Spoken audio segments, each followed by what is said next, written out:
बात बहुत ही पुरानी है जब गंधर्व राज्य पर राजा शिवदत्त का राज हुआ करता था।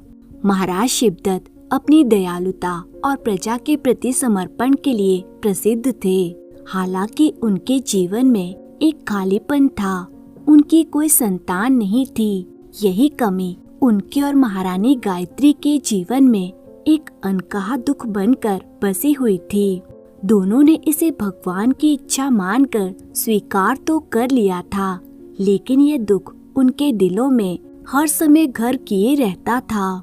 इस दुख को उनके चेहरे पर देखकर राज्य की प्रजा भी उनके प्रति संवेदनशील थी और अपने प्रिय राजा रानी की पीड़ा को गहराई से महसूस करती थी।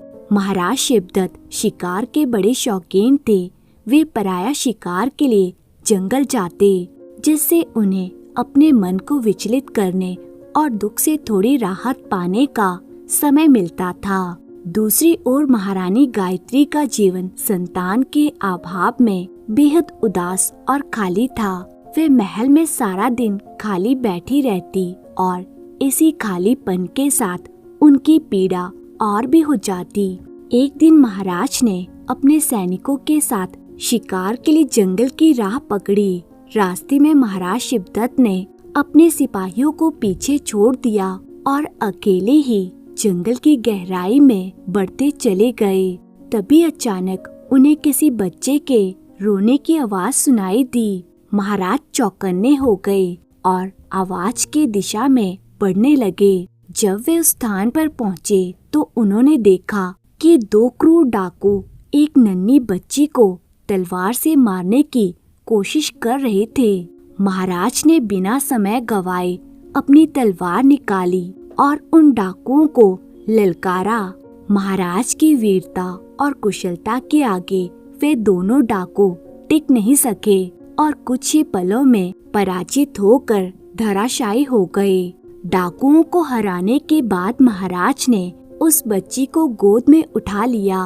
वह एक बहुत ही सुंदर कन्या थी और उसके चेहरे पर मासूमियत साफ झलक रही थी। महाराज शिवदत्त ने उस बच्ची को बड़े स्नेह से उठाया और उसे लेकर महल की ओर लौटने लगे।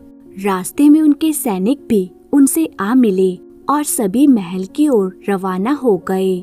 महल पहुंचकर महाराज ने महारानी गायत्री को सारी घटना बताई और बच्ची को उन्हें सौंप दिया। महारानी ने उस मासूम कन्या को भगवान का वरदान मानकर अपना लिया। उनका मन ये मानने को तैयार था कि भगवान ने उनकी प्रार्थना का जवाब दिया है और उन्हें इस बच्चे के रूप में आशीर्वाद प्रदान किया है। महारानी ने बच्ची का नाम संध्या रखा। संध्या के आने से महल में जैसे एक नई ऊर्जा का संचार हुआ।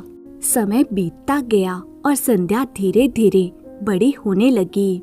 महाराज शिवदत्त ने उसे न केवल राजकुमारियों की तरह बल्कि राजकुमारों की तरह पाला। उसे हर प्रकार की शिक्षा दी गई। शास्त्रों का ज्ञान, अस्त्र शस्त्र चलाने की कला और नेतृत्व के गुण सभी संध्या में मौजूद थे। महाराज और महारानी ने कभी भी संध्या को यह महसूस नहीं होने दिया कि वह एक कन्या है। वे अन्य राजकुमारों से भी अधिक निपुण हो गई और राज्य के मामलों में महाराज शिवदत्त का साथ देने लगी।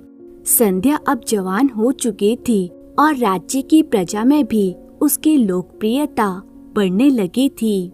उसकी उदारता और साहस के किस्से दूर दूर तक फैलने लगे थे। प्रजा उसे अपने दुख सुख के साथी मानने लगी थी। महाराज के साथ साथ संध्या भी प्रजा के हर सुख दुख में साथ खड़ी रहती थी और उसकी समझदारी से गंधर्व राज्य में खुशहाली और शांति का वातावरण बना रहा। लेकिन ये शांति ज्यादा दिनों तक टिक नहीं सकी। कुछ ही समय में गंधर्व राज्य पर भैरव नामक एक खतरनाक डाकू का आतंक छा गया। भैरव बहुत ही चालाक और बेरहम था। वह रात के अंधेरे में लूट और कत्ल की वारदातों को अंजाम देता और फिर वेश बदलकर गायब हो जाता। उसकी असली पहचान अब तक किसी को भी नहीं पता थी। लोग बस इतना जानते थे कि वह बेहद क्रूर है और उसके सामने आने वाला कोई भी जीवित नहीं बचता। राज्य की सेना और सेनापति ने उसे पकड़ने के कई प्रयास किए, लेकिन वे बार बार असफल होते रहे। भैरव उनकी पकड़ से फिसल जाता और अपने काले कारनामों को अंजाम देता रहता।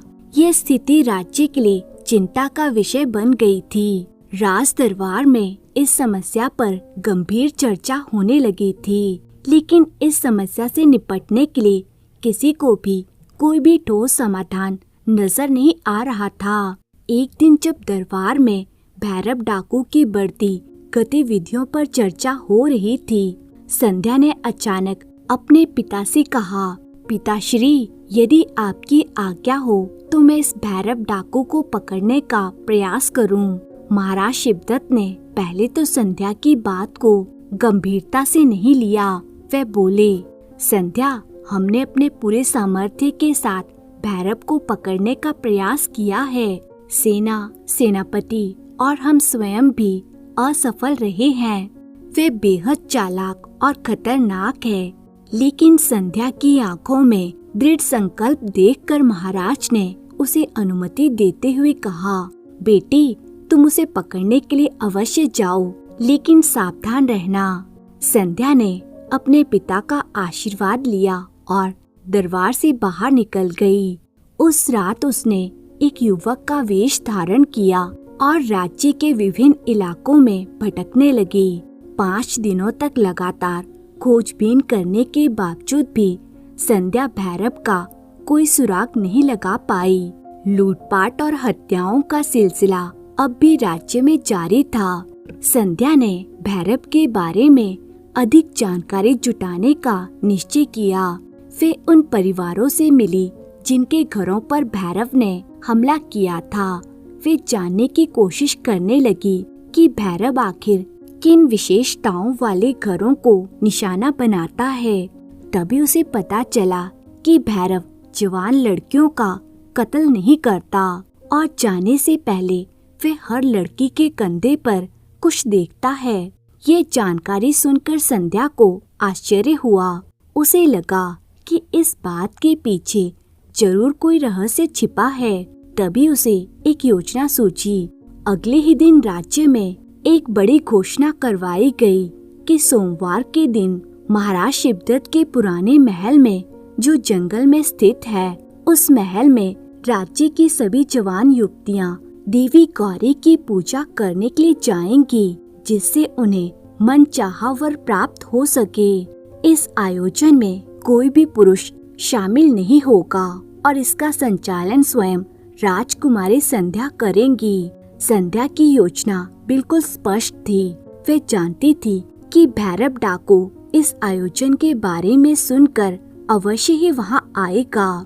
सोमवार के दिन राजकुमारी संध्या और कुछ बहादुर लड़कियां जंगल के महल में पूजा की तैयारियों में जुट गई और रात होने का इंतजार करने लगी। रात ढलते ही संध्या ने देखा कि एक साया दीवार के ऊपर से महल में कूदकर अंदर दाखिल हो गया है। संध्या सतर्क थी। उसने उस व्यक्ति को तुरंत तलवार के बल पर रोक लिया। वे और कोई नहीं, भैरव डाकू था। संध्या ने उसे काबू में कर लिया और उसे पकड़कर दरबार में पेश किया। दरबार में संध्या ने भैरव से पूछा, तुम लड़कियों का कत्ल क्यों नहीं करते और उनके कंधे पर क्या देखते हो? भैरव ने गहरी सांस ली और अपने मन की पीड़ा बयां करते हुए कहा, मैं जन्म से डाकू नहीं था। कई साल पहले डाकुओं के एक गिरोह ने मेरी नवजात बेटी को मुझसे छीन लिया और उसे मार दिया। तब से मैं बदले की आग में जलने लगा। मेरी बेटी के बाएं कंधे पर एक गुलाब का घोंटना था।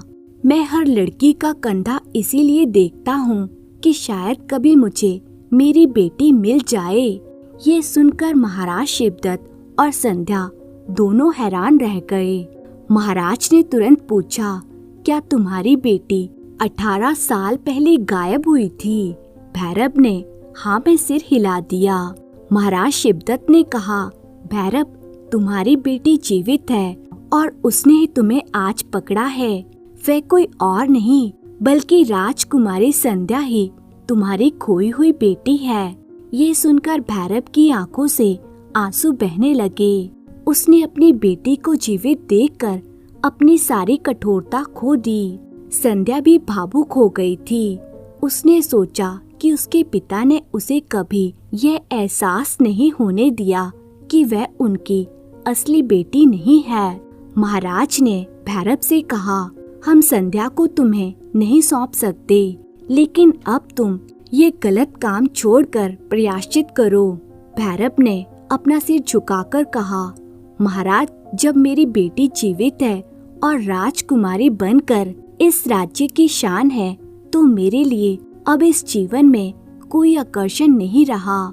मैं अब इस जीवन से संन्यास लेने के लिए तैयार हूँ। मैंने जो किया उसके लिए मुझे खेद है और मैं अपने शेष जीवन में केवल प्रायश्चित करना चाहता हूँ। महाराज शिवदत्त ने भैरव को आश्वासन देते हुए कहा, तुम्हें अपने किए का प्रायश्चित करने का अवसर मिलेगा।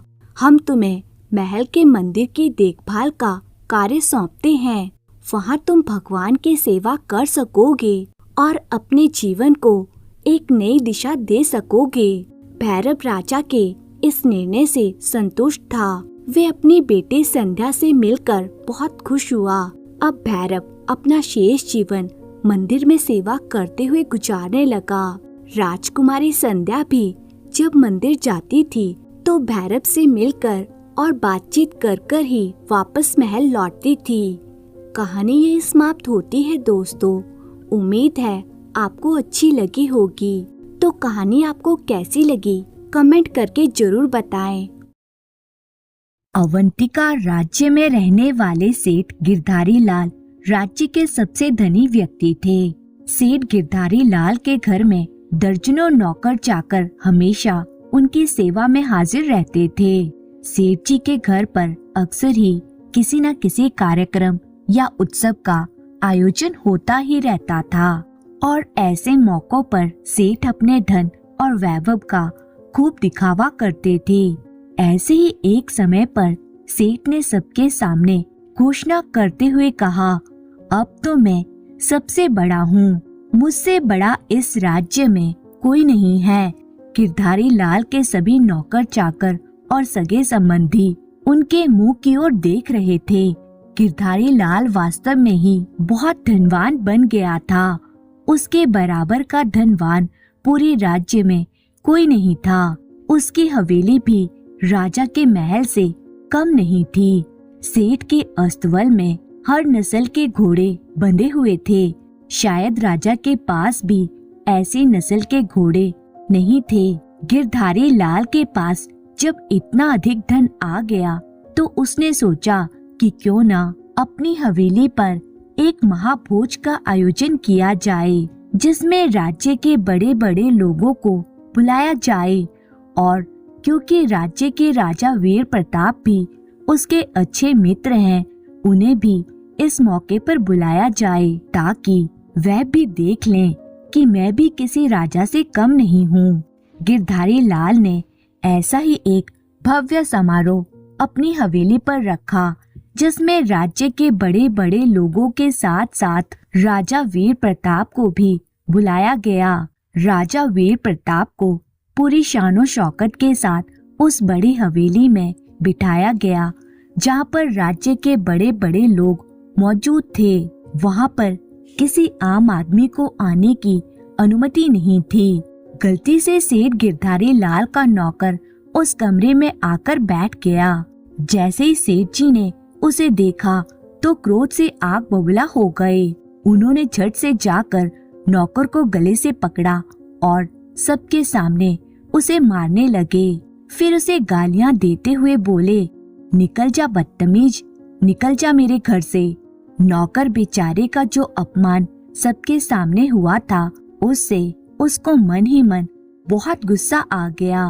वह खून के आंसू पीकर रह गया और सोचने लगा कि आखिर मेरा दोष ही क्या था। उसने वहाँ से जाते समय मन में ये कसम खा ली, सेठ जी, तुमने मुझे छोटा इंसान समझकर सबके सामने मुझे मारा और मेरा अपमान किया। मैं एक दिन इसका बदला जरूर लूंगा। यह प्रण लेकर वे वहाँ से चला गया। नौकर का नाम था नंदू। अब वे सेठ से बदला लेने की योजना बनाने लगा। उसका एक मित्र था जो राजा वीर प्रताप के महल में नौकरी करता था। नंदू ने उसकी सहायता से राजा के महल में नौकर का काम कर लिया। बदले की आग में तो उसका मन सुलग ही रहा था। वह बस हर समय मौके की तलाश में रहता था कि कब उसे ऐसा मौका मिले कि वह सेठ से अपने अपमान का बदला ले सके। नंदू जानता था कि सेठ गिरधारी लाल राजा वीर प्रताप का बड़ा ही अच्छा मित्र है। वह मौके का इंतजार करने लगा। किसी ने ठीक ही कहा है कि समय बहुत ही बलवान होता है। समय बदलते देर नहीं लगती। एक दिन की बात है, राजा वीर प्रताप शिकार खेलने के लिए गए हुए थे और राजमहल में भी बहुत ही कम लोग दिखाई दे रहे थे।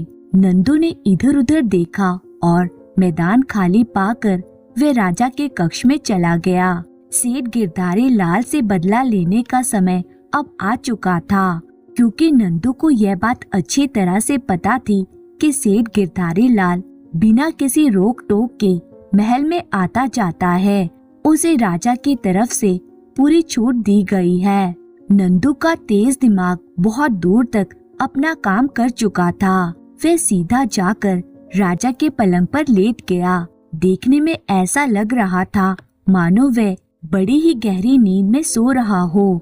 इधर राजा जब शिकार से वापस लौटा तो सीधा अपने कमरे में गया। राजा जैसे ही कमरे के अंदर आया तो नंदू नींद में बड़बड़ाने लगा और कहने लगा, अरे कोई ज्यादा धन कमा लेने से राजा तो नहीं बन जाता। गिरधारी लाल की यह मजाल कि वह अब रानी के साथ छेड़छाड़ करे। छी छी छी, पापी कहीं का। धन अधिक आते ही उसकी बुद्धि भ्रष्ट हो गई है। अरे कैसा आदमी है, वह राजा की बराबरी करता है, पापी कहीं का। राजा वीर प्रताप ने नौकर के मुंह से जैसे यह शब्द सुने तो उसे बहुत ही क्रोध आ गया। उसने झट से नंदू को गले से पकड़ा और खड़ा कर दिया। राजा कहने लगा, नंदू, जो कुछ भी तूने नींद में कहा है वह सच है क्या? नंदू भी कोई कम चालाक नहीं था। बदले की आग उसके मन में धधक रही थी। उसने राजा के सामने हाथ जोड़कर कहा, क्षमा कीजिए अन्नदाता, मैं बहुत ही अधिक थक गया था। बस जैसे मैं आपके कमरे में आया तो मुझे जोरदार नींद आ गई और मैं पलंग पर ही गिर पड़ा। नींद में ही मैं क्या कह गया मुझे क्या पता। जो हो गया सो हो गया, मुझे माफ कर दीजिए। यह कहते हुए नंदू बाहर निकल गया। राजा सोच में पड़ गया। उसके मन में संदेह होने लगा। नंदू ने उसके मन में शक का बीज जो बो दिया था। अब राजा का मन दुखी रहने लगा था। वह सोचने लगा, सेठ गिरधारी लाल मेरी रानी के साथ छेड़छाड़ करता है, जिसे मैंने अपना मित्र समझकर महल में बिना रोक टोक आने की आज्ञा दी, उसने ही मेरे साथ धोखा किया। धोखेबाज, पापी कहीं का। मैं अब तुम्हारे किए की सजा तुम्हें देकर रहूंगा। अगले दिन राजा ने अपने सिपाहियों को आज्ञा दी कि वे सेठ गिरधारी लाल को पकड़कर उसके सामने हाजिर करें। सिपाही तुरंत गिरधारी लाल के घर पहुँचे और उसे पकड़कर राजा के सामने पेश कर दिया गया। राजा ने गिरधारी लाल को देखते ही क्रोध भरे स्वर में कहा, देखो गिरधारी लाल, आज के बाद तुम मेरे महल में कदम मत रखना। आज से तुम्हारी और मेरी दोस्ती खत्म है। तुम जैसे धोखेबाज के साथ कैसी दोस्ती? तुमने जो मेरे साथ विश्वासघात किया है उसकी सजा मैं तुम्हें जरूर दूंगा। सेठ गिरधारी लाल राजा के क्रोध को देखकर समझ गया कि राजा उसे छोड़ेगा नहीं और अगर ऐसा हुआ तो उसका सारा मान सम्मान मिट्टी में मिल जाएगा। जो लोग उसका सम्मान करते हैं अब वही उसके मुंह पर थू थू करेंगे। शहर भर में उसकी बदनामी हो जाएगी। लेकिन फिर भी सेठ की इतनी हिम्मत ना हुई कि वह राजा से पूछ सके कि उसका अपराध क्या है। राजा ने बेइज्जती करके सेठ को महल से बाहर निकाल दिया। सेठ जब घर पर पहुंचा तो सोच में पड़ गया। वह इस सारी घटना के बारे में सोचने लगा। उसे पता था कि वह निर्दोष है, मगर उसे दोषी क्यों बनाया गया ये उसकी समझ में नहीं आ रहा था। वह पिछले दिनों की सारी घटनाओं के बारे में सोचने लगा तो उसे अपने घर और राजा के महल के बीच एक ही कड़ी दिखाई दी, उसका नौकर नंदू। सेठ के दिमाग में नंदू का नाम गूंजने लगा। नंदू का चेहरा उसकी आंखों के सामने घूमने लगा, जिसे सेठ ने सबके सामने मार पीट कर घर से निकाल दिया था। वही आजकल राजमहल में काम कर रहा है। यह सब उसी की कोई चाल हो सकती है। उसी समय गिरधारी लाल ने अपने एक नौकर को बुलाया और नंदू को बुलावा भेजा। कुछ देर बाद नंदू भागता भागता अपने पुराने मालिक के पास पहुंचा। नंदू को देखते ही गिरधारी लाल ने उसे गले से लगा लिया और कहा, नंदू, तुम तो मेरे पुराने वफादार सेवक हो। जरा सी बात पर तुम नाराज होकर घर से चले गए थे। भला यह भी कोई बात हुई? और मैंने तो तुम्हारे लिए दिवाली का इनाम भी रखा था।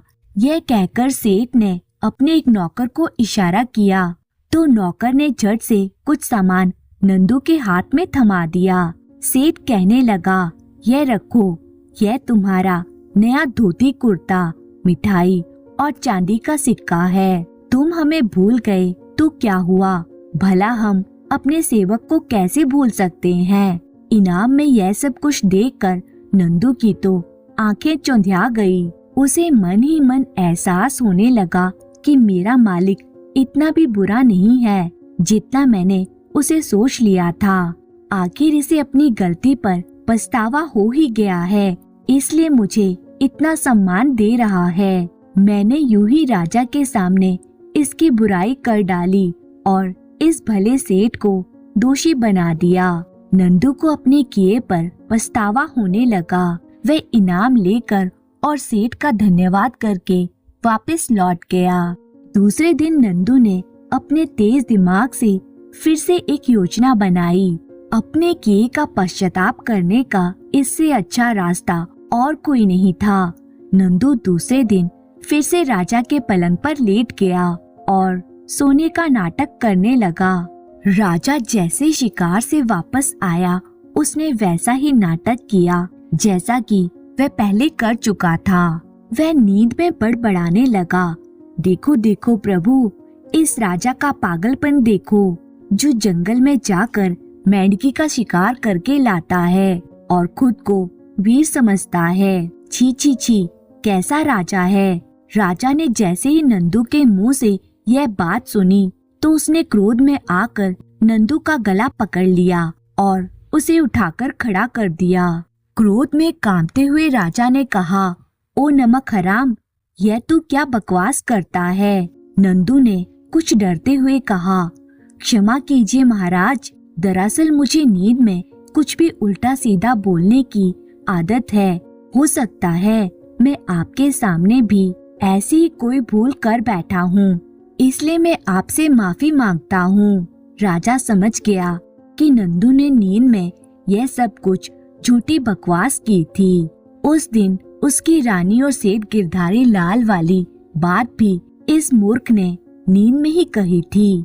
राजा को सेठ गिरधारी लाल के साथ किए हुए व्यवहार पर पछतावा होने लगा। उसने तुरंत सेठ गिरधारी लाल को महल में बुलवाया और नंदू की सारी कहानी कह सुनाई और अपनी इस भूल की क्षमा भी मांगी।